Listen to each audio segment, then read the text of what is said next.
of course, what free movement means, it means free healthcare, it means free education, it means free access to the benefit system, it means an open door to the criminal gangs and the modern-day Fagins, who will of course benefit from the fact that London is the most successful and wealthy international city in Europe. I see that Tony Blair is now helping Albania join the European Union. Well, good luck to them with that. We even want to extend it to Turkey joining the European Union. Well, our message is that a Turkey is just for Christmas. It's not for political union. We don't want open borders. Can I make something clear to you? UKIP is not against immigration. We welcome immigration. We want immigration, but we want an immigration system based, as the Australians do, by saying we want people who've got skills to bring to our country, make our own decisions on who comes to Britain. We are not discriminatory, we are not scapegoating, we just want to control our own borders and live in our own democracy, and we cannot do that as members of this European Union.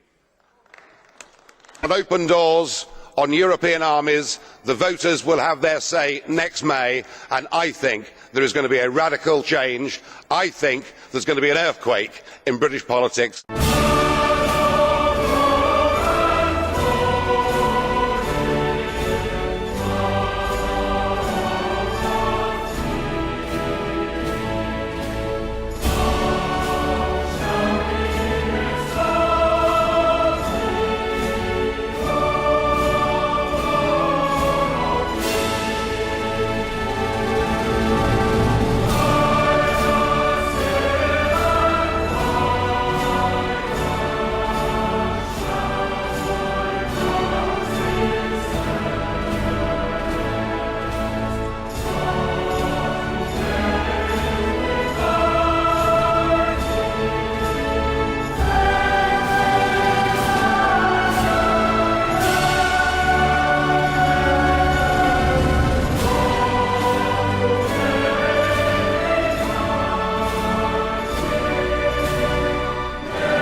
There's one government department where overall spending needs to increase, and that is our defence budget,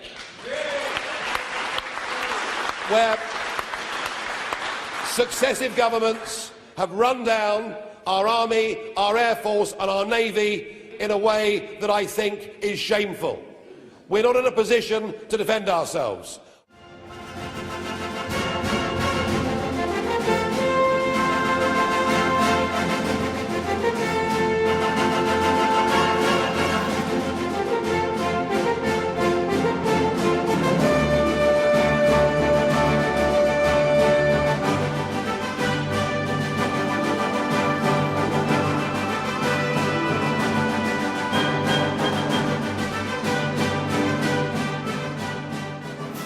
When David Cameron became Prime Minister and George Osborne became Chancellor, our accumulated national debt was £850 billion.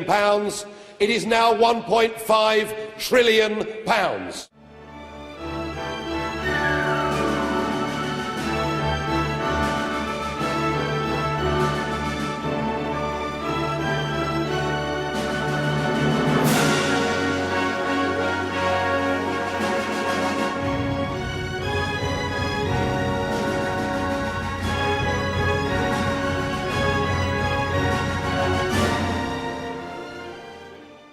The beneficiaries have been the big businesses. The beneficiaries have been the big landowners, and we're told that this is a good thing because the gross domestic product of our country has risen.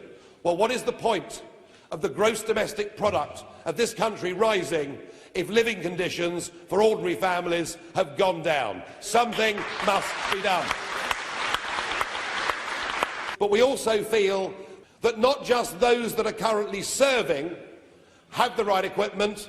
The way successive governments have treated our men and women that have come back from Afghanistan and Iraq and elsewhere, some physically impaired and some mentally impaired, frankly, has been shameful to this country.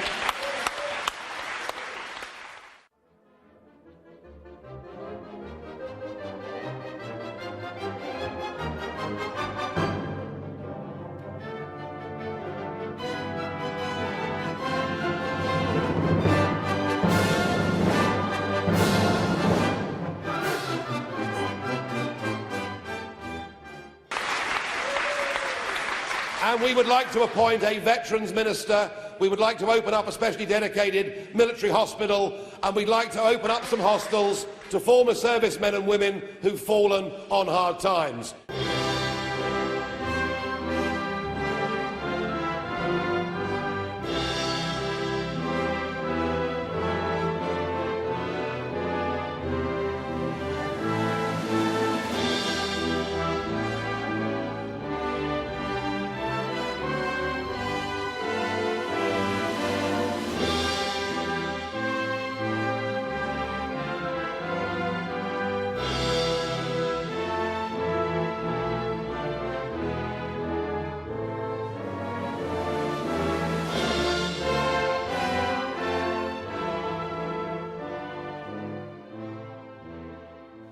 Remember, neither Cameron nor Miliband is going to form a majority.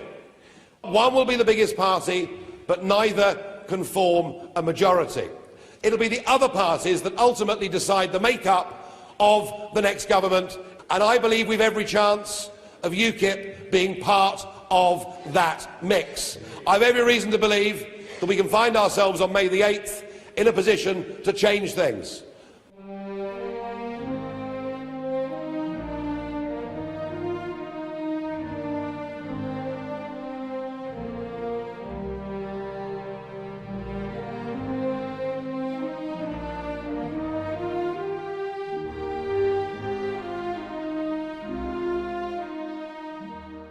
Please don't misunderstand me.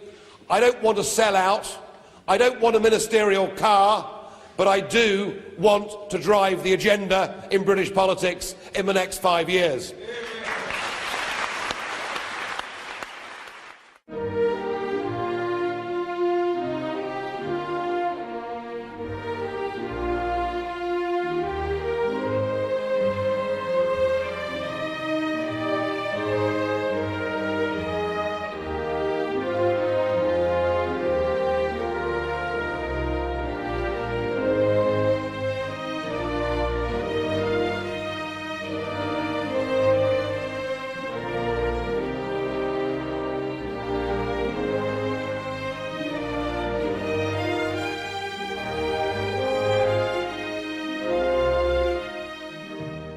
It's a political class that has become so politically correct that it is so bound up in our membership of the European Union that it actually doesn't believe that we should put the interests of this country and the people of this country first.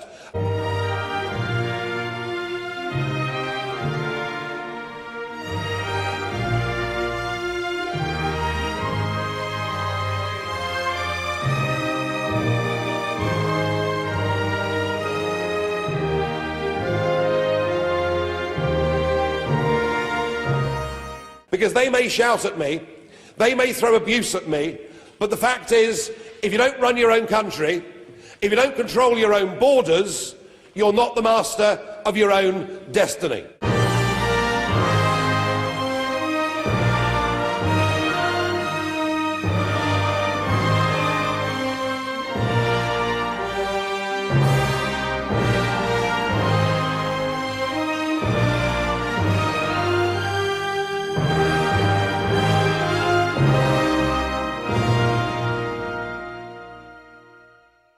We had immigration in Britain up until 1998 at net 30,000 people a year.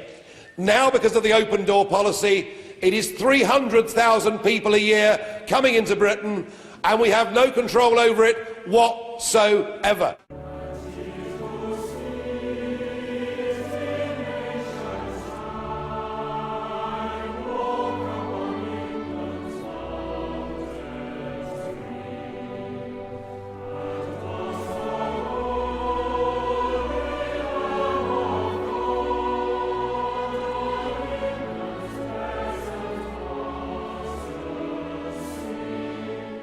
We've got the positive solution going forwards. What we want to put into place is the Australian-style point system so that we can choose the quantity and the quality of who comes to our country. Isn't that the solution for the future?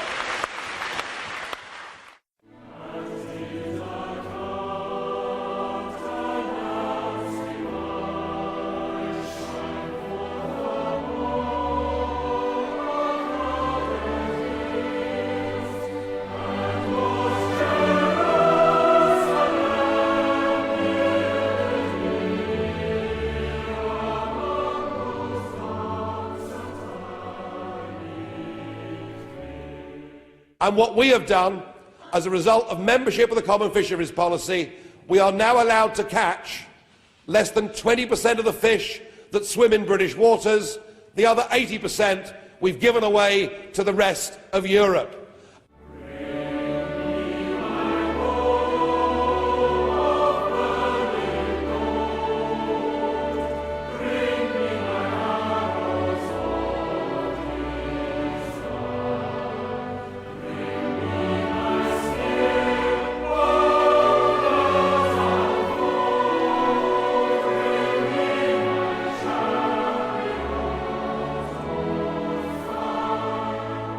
And we want to end what is known as the Barnett formula. Stop shoveling money over Hadrian's Wall because it's not fair on the English. All right?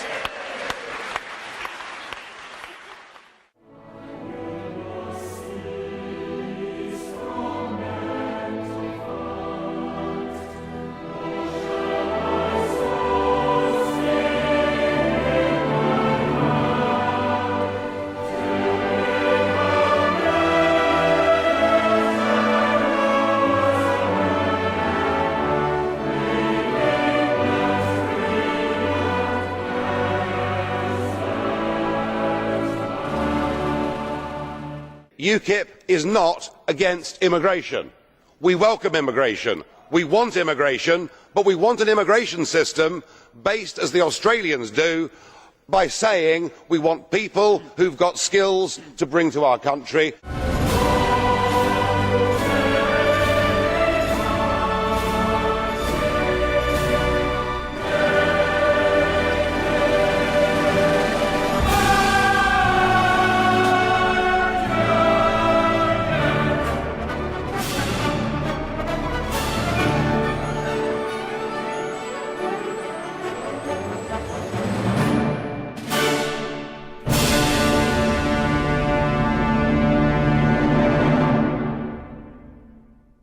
We don't want people who've got criminal records. We want to make our own decisions on who comes to Britain.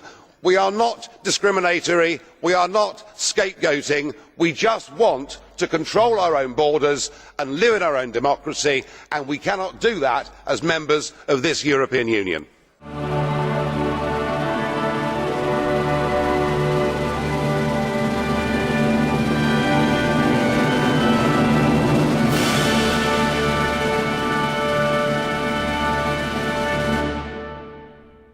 This constant attempt, and the Prime Minister himself in the past has done it, it was Chuka-Umunna doing it, this constant attempt to try to paint UKIP out to be a racist party is wholly unjustified, grossly unfair, is leading people out there who agree with UKIP to almost feel shy about talking about it, such as the level of demonisation. And I'm suggesting that if you want to look at unpleasant tactics in terms of street campaigning, an outright naked unpleasantness of a national/racial nature, then you only have to see what was said to me when I was surrounded by a group of thugs in a street in Edinburgh to understand that actually it isn't UKIP that's the target. I have to say on that particular day I was very grateful to the police in Edinburgh who locked me in a public house for my safety.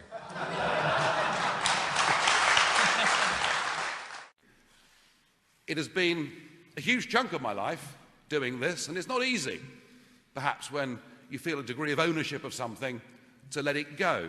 But it does come, as I say, at a cost, has come at a cost to me and perhaps to those around me.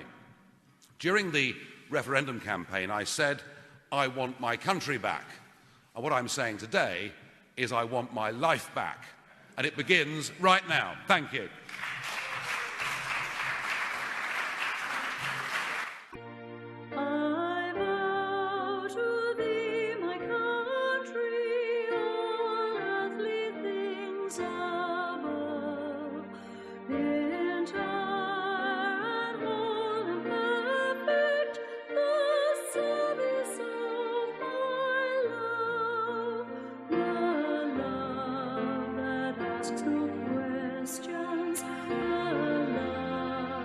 Stands the test, that lays upon the altar the dearest and the best, the love that never falters, the love that pays the price.